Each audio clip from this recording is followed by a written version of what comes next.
I've noticed that a couple of the first poem I have, well, okay, all the poems that I'm reading, no, 2 of the poems I'm reading are about women that I've known, and I was like, well, that's good, because it's like this women's series, and for women, yeah, poems by women for women. So there's that, and then the third one about me, who's also a woman, and then the 4th one is about me, again, a woman. But I noticed a theme, so in my in some of these things there are horses, and it makes me laugh because, so when I was 8, come on in, no, it's fine, no, I don't care. And there's like a seat there, and drinks. So, right behind Dana.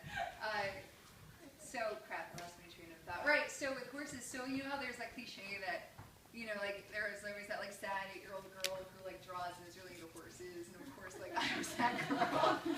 And, like, a couple of years ago, my sister and I, my mom's this, like, crazy hoarder, and we were looking for all the things she kept from our, like, elementary school days, and we found this little essay I wrote when I was 8, and it's like little, tell us about yourself, Rachel, and I was like, well, okay, paper, and so I was, I was like, writing, like, well, I like to draw and read and this and that, and then for some reason, I said, but my true passion is horses, which is, like, not true, and I never, like, wrote them, like, once. They were, like, we were, like, kindred spirits. So anyway, so then I'm, like, fucking 32 years old and still writing poems about horses. So I thought that was funny. Maybe you will later more. All right, so this first poem I wrote for my friend Aisha. It's called The Sagittarian. Okay, my dear dark marvel, so thoroughly bred for the throng drumming your blood. Your secret spook is the slap to your dappled side. What fiend flinched your hide? What kick tricked your start? What lick was the quickest to whipsaw your heart? If you cut your pace, you could sputter the truth, that there is no better weight than the pound of your hoof, fluting along the quivering earth, and no finer fright than the thunder crack of a galloping wonder that won't double back. And this next one is for my friend Ivana. I call her my friend, so I feel like I can write a poem that's not very flattering about her country. Oh shit, I think we're Facebook friends. Okay, never mind. We won't post that on the Facebook. Okay, for Ivana. In her lithe little claw, she scrappled up crab legs 2 at a time, gnawing the tendons and gobbling steamed spuds like apples. A buttery frenzy rendered catastrophe when I made that slavering Slav laugh, and an ocean of crustacean bilge spewed from her twice-broken nose, and I clapped, and I shrieked, and goddamn, I was never prouder. That was not supposed to be funny. I'm just kidding. This third poem is longer. It's this big differentiator. This is a longer poem. It's called Animatic.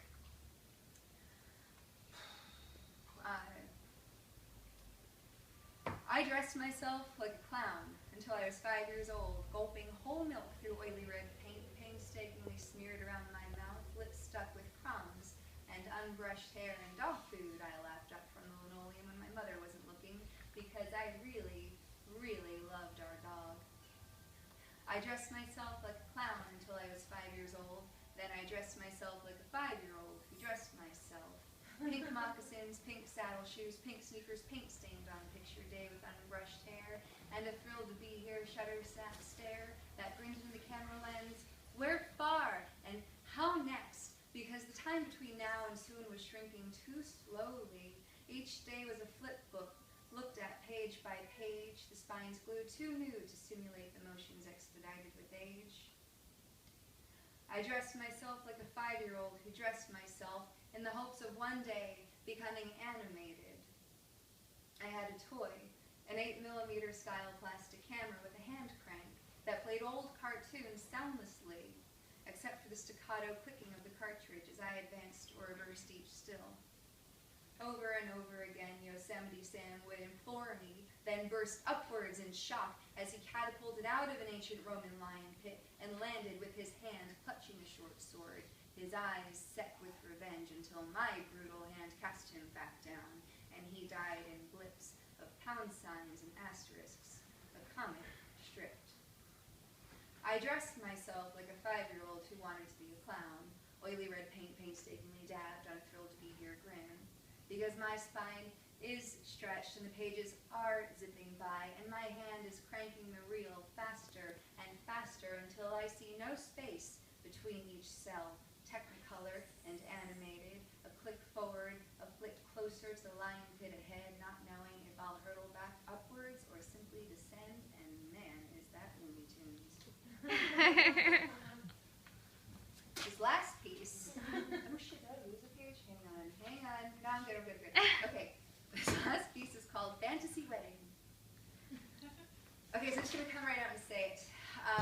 I can't stop thinking about my dream wedding, and I know it's really cliched, but as I get older, I find myself thinking about it more and more. It's beautiful. It's an outdoor wedding. Maybe in late April, after the rain. Did my dress fall? Is that, or is this actually funny? Okay. No, it's funny. Maybe in late April or early May, after the rains have died down and it's not too hot out. And I see a clear sapphire sky and emerald leaves set against a sparkling platinum sun. The air is crisp and a stiff, cool breeze braces the limbs on the trees, bringing across the field the smell of horses and campfires. There are hundreds of guests standing about, each probably feeling even more anxious than I do. They're all waiting for me to come out, milling about in two masses cut by a wide aisle and glancing alternately at one another and towards the other side. And you know, let them wait a little more. This is my day. I've been planning it for what feels like lifetimes, and I want to enjoy every moment. Of course, I look amazing. My hair is pulled up and away from my face. Even though I'm not wearing any makeup, my face is glowing because it is such a special day. It's probably the most important day of my life. The wedding march begins. Kettle drums summon me from my tent. I saunter towards the crowd, soaking up the awestruck faces, turning to see me in my glorious regalia. I'm wearing a chainmail tunic made of tungsten steel alloy, which took 3 years to pull and forge. The bodice is, of course, inspired by Vera Wang's seminal Spring 2004 line. At my side is a great broadsword, the one I pulled from my father's body when the reign of the immortal Forsaken savaged our lands. But that was a long time ago. And now, the drums tell me it is time. I collect my bicorn hat and mount my strapping chestnut courser, Flesh Eater. I have named my horse Flesh Eater because after years of riding together, it has become easiest to feed him the bodies of my vanquished. There's so much of it. As I put on my gauntlets, the sun glints off my finely polished cuisse, and I raise my hand to shield the glare coming off of my thigh. And when my sight comes back in focus, I see them in the distance, maybe 300 yards south. They're 800 strong at least, and slowly spilling over the crest of the hill. When he stops, they stop. He, himself, the immortal Forsaken. He's led his hell dogs, monstrous curs horsed on demonic nightmares, over 1,000 leagues to meet me here on this day. He's mounted on his black destroyer, Brimstone. He raises a plated right hand to signal that they must stop. We ride towards one another, slowly, warily. When we're within 30 paces of one another, we stop. I say, you saved the date.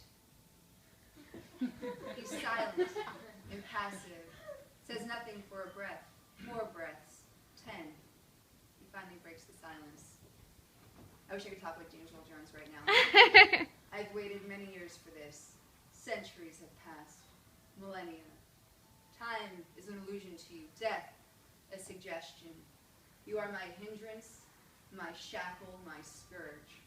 Today, it ends. We stare at one another.